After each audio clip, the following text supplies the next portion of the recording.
I'm usually not nervous when I give talks, but hearing the talk before me, now I'm really, really nervous. So fingers crossed, everybody. I'm going to talk about corporate accelerators. I don't say that I hate them. I don't say necessarily I love them. I'm just in the middle. What's really interesting is, why do we need accelerators, right?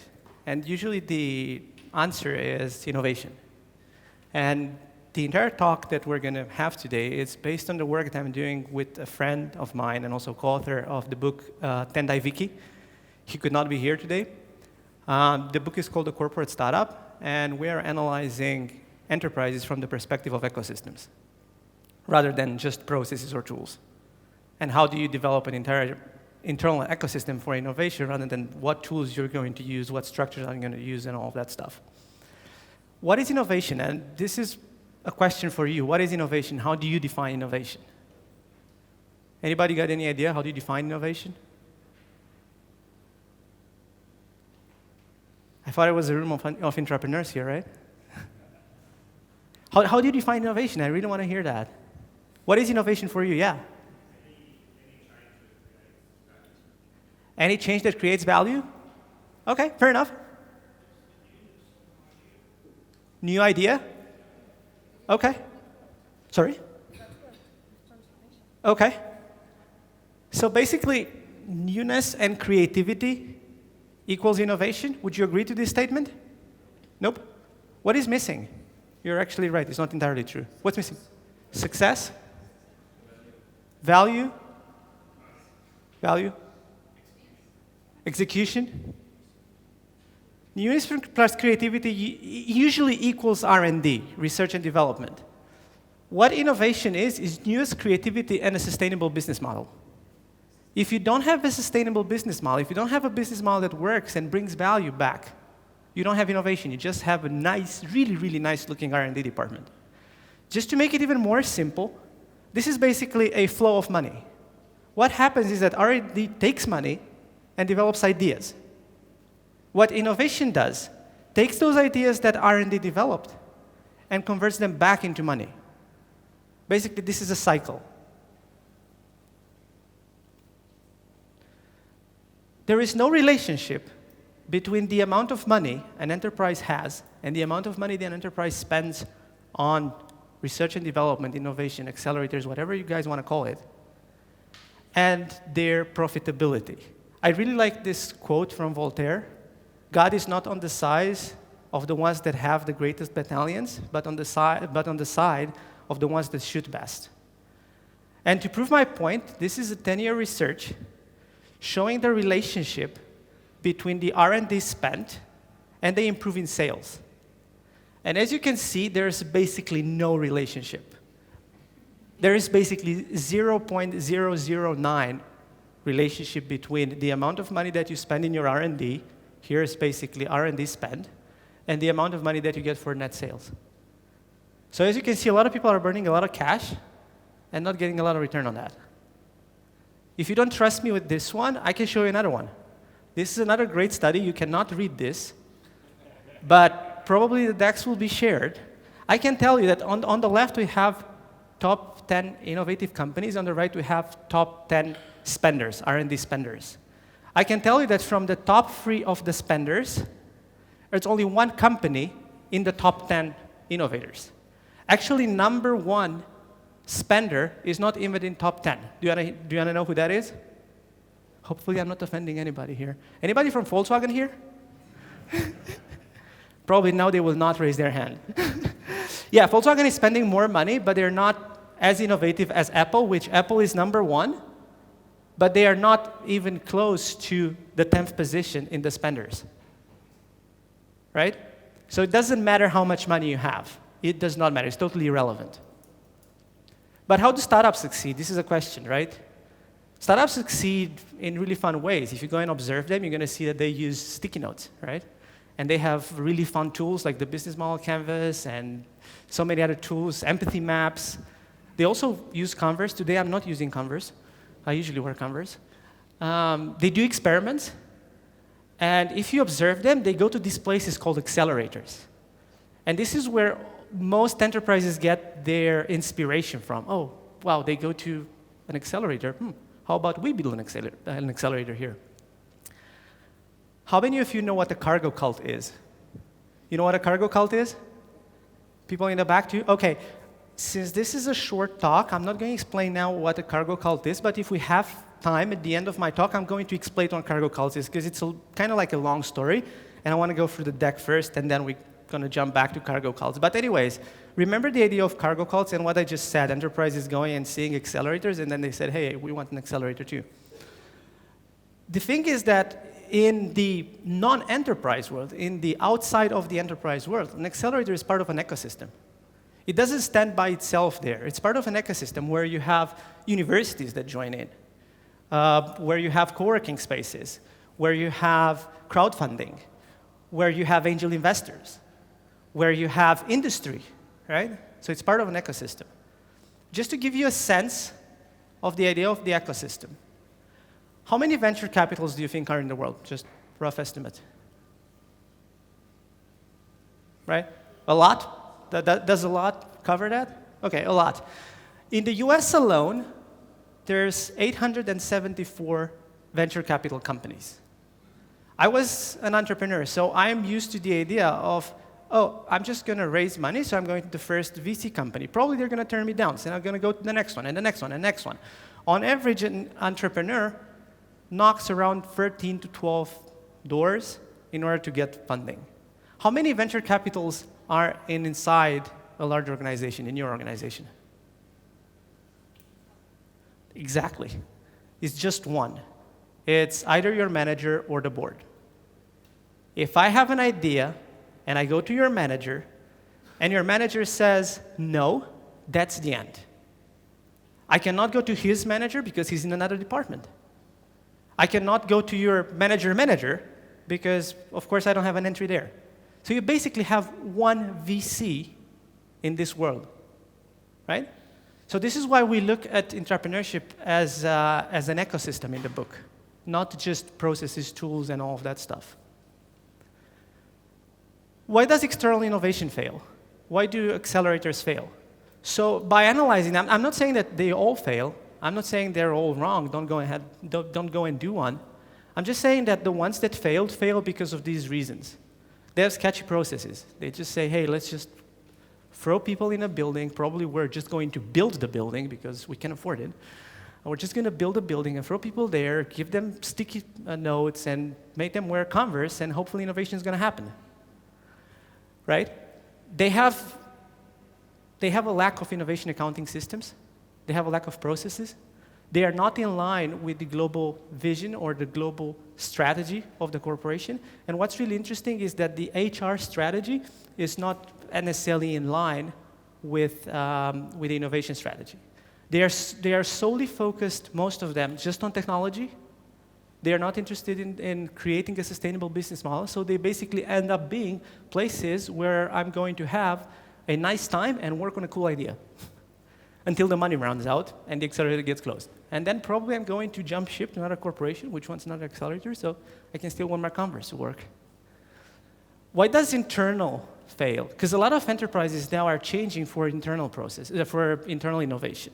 They say, hey, we don't want to do that. We want to have it here in-house, and we want to change the entire enterprise. My co-author is actually working with one of these corporations. So the problem here is that they use the same processes in the new ventures as they do in the old. In the new and the old are the same process. They use the same yardsticks. So basically, it's, again, ROI, NPV, ARR, all the accounting systems that they are used to use in mature businesses. They use it for innovation. And also, they have an incentive model which is flawed. I like to emphasize here also the HR strategy and the innovation strategy not being in line, and this is the example of Nokia. Anybody here from Nokia or used to work with Nokia? Yeah? You are with Nokia now, or you used to be? You used to be. What was really interesting when we researched Nokia is that we found out that there was an innovation strategy at Nokia. But the problem is that the HR strategy was not in line with that. So they would keep hiring the same engineers over and over again, the ones that made Nokia famous, even though the global strategy of, hey guys, we need to be innovative, changed. So the HR people were still hiring the same old people that they used to hire instead of aligning themselves with a new vision, with a new strategy. And this is why Nokia, this is one of the reasons Nokia failed, not the single reason. Actually, talking about internal or external innovation is a bit irrelevant as long as you meet your goal. So it doesn't actually matter if you're going to set up an accelerator or you're going to change the entire enterprise, as long as you're going to be successful. What is really interesting is that when you create a new idea within an enterprise, what we've seen from experience is that everybody has ideas. Everybody is able to jump with the ideas, hey, we need this product, we need this service, we're going to use that, right? Ideation is not an issue. What is an issue is scalability, and before scalability, validation. Validation is difficult, but then scalability is also difficult and is part of the winning process. A lot of people say that they treat their ideas like babies. If we use this metaphor as ideas being babies, we can say that accelerators usually create orphans. Corporate accelerators create orphans. Why? Because those ideas are created, but nobody's there at the other end of the funnel to adopt them for scale. You know, and some work that we've done with a large bank, we said that we're not going to go ahead and build an accelerator unless there will be a process or a strategy in which the idea gets adopted from infancy. Before actually exiting the accelerator, there should be a corporate sponsor that is willing to adopt that idea back into the business unit. Because otherwise, you're just building a lot of these orphans. There are two ways to actually kickstart innovation. No matter if you want to go external or internal, you can have two ways of starting. And the two ways of starting are full frontal assault, or you can go guerrilla warfare. We usually encourage people to go full frontal assault because what you see is what you get. You have to have support from C-level, and you're going to get it if you go for full frontal. And you're going to have to answer the difficult questions first. What also is required if you want to do internal with full frontal assault, you need to create a framework, an investment framework, a product lifecycle framework, or a product management framework. If you want to go external, what you also need to do on top of the internal is you have to have that bridge. You have to have that bridge that connects the external part, the accelerator, back with the internal part, the corporation. Because otherwise, again, we go back to the story of the orphans, which actually is not helping anybody. It's creating a lot of frustrations on the side of the people that created the ideas, because, okay, you're creating the idea, it's there, it's successful, and then what? Nobody's adopting it. So then you go again and you do another idea, which again is successful because you're a great intrapreneur. And again, nobody's adopting it. How many times can you do this and not grow sick and tired of the corporation? And then you're just going to go out. You're just going to either go solo and create your own company, or you're going to go and work with a competitor. For guerrilla, though, so if you are in a corporation which does not necessarily encourage innovation, and you want to do that, and you know it's the right thing to do, and if you want to go guerrilla, you have to pick a project and prove to the people it works. And the way you prove that innovation works in that enterprise, in that culture, is you pilot the project and you prove the fact that your cost per innovation was lower using the new methods than their traditional.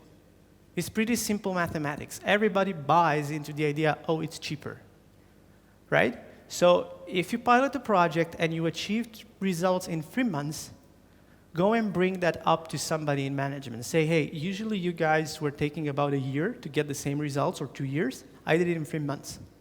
Also, what's really important is to find a diplomat, somebody that can do the politics work for you, because probably you're not necessarily good at that, and even if you are good at that, don't waste your time, don't waste your precious talent on doing politics. Find somebody who's been there long enough and knows everybody that can smooth the path for you.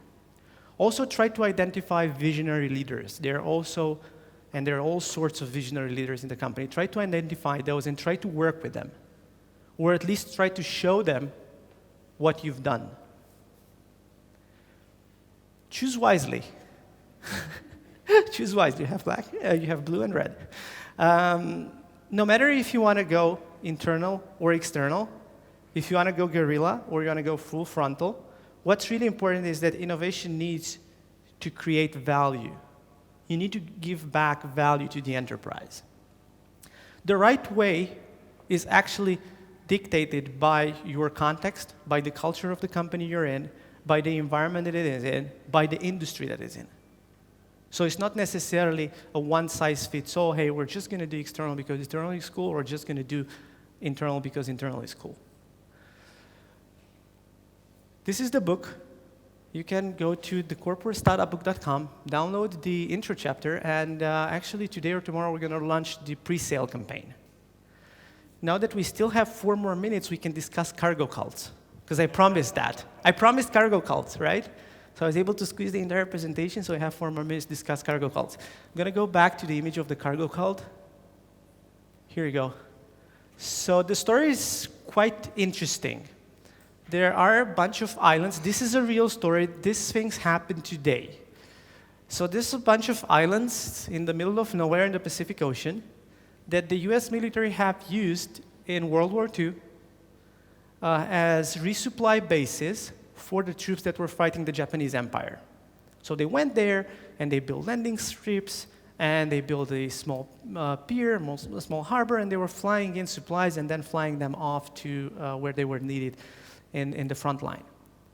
On those islands, there was a small group of indigenous people. These people have seen white men before. It was not the first time they've encountered the white man. What the US Army did, they were nice with these people. They gave them food. They gave them money to actually buy food from the PX store. What was really interesting is the only thing that these people saw were the planes. They saw a defect truck. They saw a busted tank going in this cargo plane, lifting off. The following morning, the cargo plane would come back with a new truck, with a new tank, or with a new weapon. They were just seeing them speak on the radio, and that was it. They were not seeing how the tanks were fixed, how they were maintained, all of that stuff. After the end of the war, the US pulled out of those islands because there was no longer strategic, they were of no longer strategic importance. So what happened after they left? These people on the island started mimicking the US Army, hoping that this will make the planes with food come back. No, this is not a joke. As you can see, they're writing USA on their chest. They're marching with long bamboo sticks like the US Army did. They built these landing strips, and they built airplanes out of bamboo because they thought this is the way you summon the gods of, food and all of that stuff. So in the context of corporate accelerators, or in the context of corporate innovation in general, just mimicking what the startup is doing because they wear Converse, trust me, no amount of Converse in your corporation and no amount of hoodies will actually guarantee success. Trust me, there is no correlation. It's like in the story with the budgets, right? No amounts of Post-it notes. You can copy one-to-one all the tools that the startups are using, and you're not able to get the same results. It's more than that. It's the ecosystem, and it's the culture, and it's the mindset that yields the results. Not the tools, not the Converse, not the sticky notes. Thank you. Do you have questions? No, we do those later. Oh,